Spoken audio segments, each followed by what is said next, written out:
আজিৰ ভিডিঅ'ৰ জৰিয়তে এটি ভাল খবৰ জনাম যে DWE পাব্লিছ কৰিলে শিক্ষক নিযুক্তিৰ বিজ্ঞাপন LP আৰু UP শিক্ষক নিযুক্তিৰ লগত জড়িত এটি বিশেষ বিজ্ঞাপন আজিৰ দিনটোত পাব্লিছ হৈছে।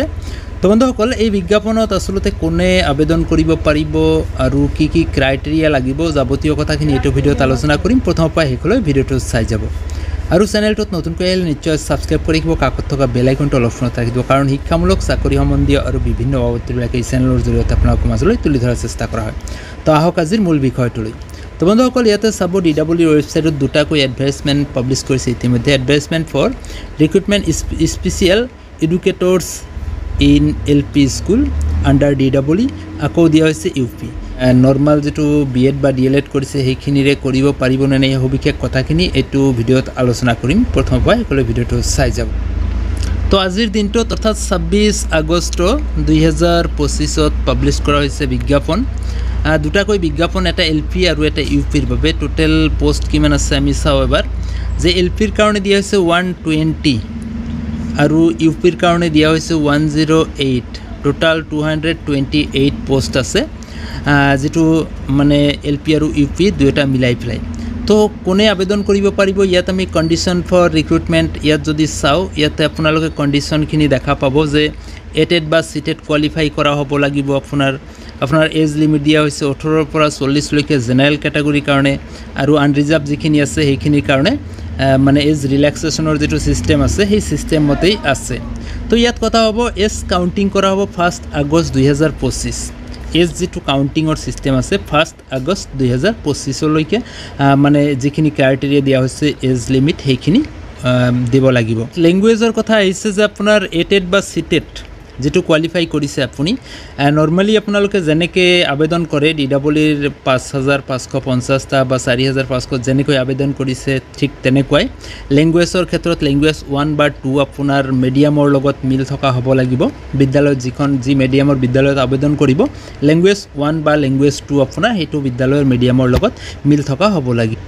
তো আপোনালোকৰ যেটো আবেদন কৰাৰ সময়সীমা দিয়া হৈছে এইটো পইণ্টত দেখা পাব যে DWEৰ ৱেবছাইট www.assam.gov.in যেটো ৱেবছাইট আছে, ইয়াতে গৈ পেলাই আপুনি 10 AM of 28 August 2025 to 5 PM 30 September 2025 মানে 28 আগষ্টৰ পৰা 30 ছেপ্টেম্বৰলৈকে আপোনালোকে আবেদন কৰিব পাৰিব DWEৰ ৱেবছাইটৰ জৰিয়তে। তো আপোনালোকে নিশ্চয় সেই সময়খিনিত আবেদন কৰিব, আৰু লগতে বাকীখিনি যিখিনি পইণ্ট দিয়া হৈছে গোটেইখিনি আমাৰ জেনেৰেল যেটো ৰিক্ৰুটমেণ্ট থাকে তেনেকুৱা ছিষ্টেমতে আপোনাৰ যেটো যেনেকৈ ডকুমেণ্টছখিনি ভেৰিফিকেশ্যন কৰা হ'ব যাৱতীয় কথাখিনি উল্লেখ কৰিছে। ইয়াতে চাব আপোনালোকৰ যেটো দিয়া হৈছে ইছেঞ্চিয়েল কোৱালিফিকেশ্যনত কেটাগৰী অফ পোষ্ট দিয়া হৈছে স্পেচিয়েল এডুকেটৰ ইন LP। ঠিক তেনেকুৱা ধৰণে আছে স্পেচিয়েল এডুকেটৰ ফৰ UP। ইয়াত 120টা পোষ্ট আছে।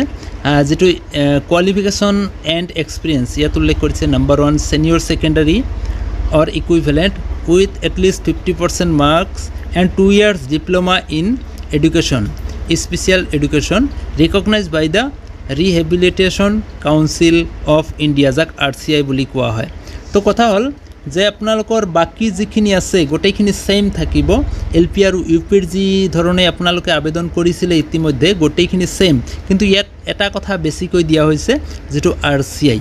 আপোনাৰ যেটো BEd বা DLEd মানে 2 years ডিপ্ল'মা যেটো কৰিছে আপুনি LPৰ ক্ষেত্ৰত, আৰু UPৰ ক্ষেত্ৰতো 2 years ডিপ্ল'মা বা BEdও আপুনি ইউজ কৰিব পাৰিব UPৰ ক্ষেত্ৰত।